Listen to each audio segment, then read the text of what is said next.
Hi hello నమస్తే welcome back to my channel NAT arts and crafts.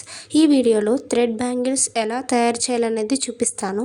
దీనికి కావాల్సినవి bangles, Fevicol, white stones and gold stones, silk thread and needle.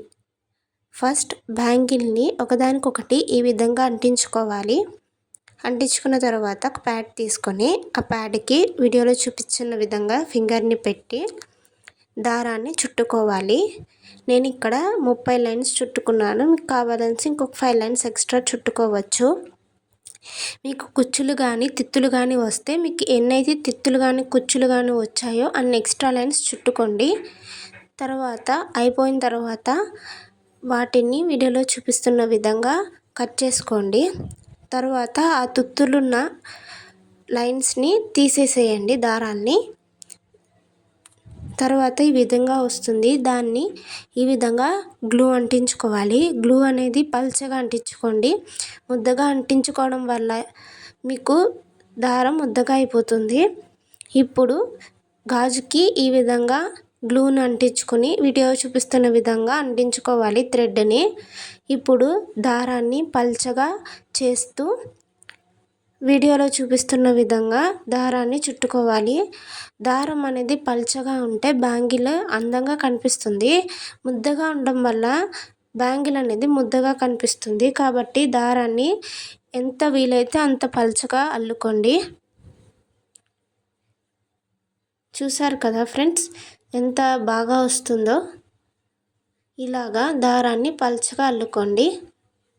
మీకు ఇలాంటి మంచి మంచి వీడియోస్ కోసం నా ఛానల్ని సబ్స్క్రైబ్ చేసుకోండి. మీకు ఏమైనా డౌట్స్ ఉంటే నాకు కామెంట్ చేయండి, దానికి నేను రిప్లై ఇస్తాను.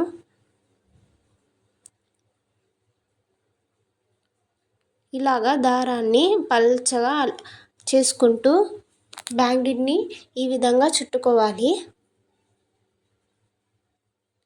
నేను ఇలాగా బ్యాంగిల్ మొత్తాన్ని చుట్టేసుకున్నాను. ఇది చివరి ఎడ్జ్ అన్నమాట. ఇప్పుడు వీడియోలో చూపిస్తున్న విధంగా లాస్ట్ నెయిల్ని ఇలా చుట్టుకోవాలి. ఇప్పుడు నేను చూపిస్తున్న ప్లేస్లో బ్యాంగిల్కి గ్లూ అనేది అంటించుకోవాలి. మీరు యూజ్ చేయాలంటే ఎంబ్రాయిడరీ గమ్ అయినా యూజ్ చేసుకోవచ్చు.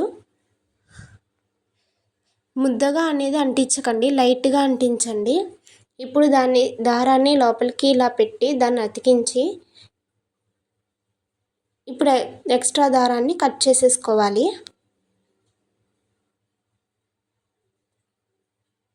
చూసారు కదా ఎంత పర్ఫెక్ట్గా అంటుకుందో. ఇప్పుడు దీన్ని ఒక 10 to 15 మినిట్స్ అలా వదిలేయండి, డ్రై అయిపోతుంది. తర్వాత స్టోన్ అంటించుకోవడానికి నేను గ్లూని ఈ విధంగా అప్లై చేసుకున్నాను. మీరు ఎంబ్రాయిడరీ గమ్ యూజ్ చేసుకోండి, ఇంకా బాగా వస్తుంది. ఇప్పుడు నేను స్టోన్ని ఈ విధంగా అంటిస్తున్నాను. మీకు కావాలంటే ఇంకా డిఫరెంట్ షేప్స్ అనేది అంటించుకోవచ్చు. చూసారు కదా ఎంత పర్ఫెక్ట్గా అతుక్కుందో. ఇలా ఈ విధంగా అంటించుకోవాలి చుట్టూరా. నేను ఇక్కడ మొత్తం బ్యాంగిల్ మొత్తాన్ని అంటించేశాను. నేను ఇప్పుడు దీనికి ఎక్స్ట్రాగా ఇప్పుడు వైట్ స్టోన్స్ అంటిస్తున్నాను ఫింగర్ పెట్టిన ప్లేస్లో. ఇప్పుడు ఈ ప్లేస్లో నేను వైట్ స్టోన్ని అతికిస్తున్నాను. చూడండి, ఇందాక కనిపించలేదు కాబట్టి నేను మళ్ళీ వీడియో తీసి పెడుతున్నాను. ఈ విధంగా గ్లూని అప్లై చేసుకొని వైట్ స్టోన్ని అతికించుకోవాలి. మీకు కావాలి అనుకుంటే ఇంకా డిఫరెంట్ కలర్స్ అయినా యూజ్ చేసుకోవచ్చు. చూసారు కదా ఎంత బాగా వచ్చిందో. ఇలాగా బ్యాంగిల్ మొత్తాన్ని అతికించుకున్నాను. అతికించుకున్న తర్వాత ఒక 10 to 20 మినిట్స్ ఈజీగా దాన్ని పక్కన పెట్టేయండి. అప్పుడే మీకు స్టిఫ్గా అతుక్కుంటుంది. చూసారుగా ఫ్రెండ్స్ ఎంత బాగా వచ్చిందో బ్యాంగిల్. ఇలాంటి మంచి మంచి వీడియోస్ కోసం నా ఛానల్ని సబ్స్క్రైబ్ చేసుకోండి. Thank you for watching. Subscribe for more videos. Bye bye.